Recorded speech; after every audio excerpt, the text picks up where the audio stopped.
Hi, in front of me is OUKITEL WP23, and today I would like to show you how you can check a password saved in Google Passwords Manager.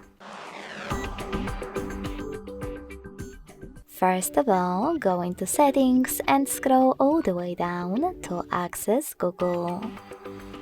Then tap on Autofill, Autofill with Google, and Google Password Manager.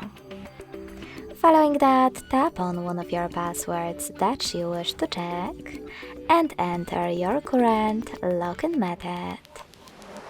Then click on this eye icon next to your password to make it visible. Thanks so much for watching. If you enjoyed this video, don't forget to leave a like, comment and subscribe. Bye!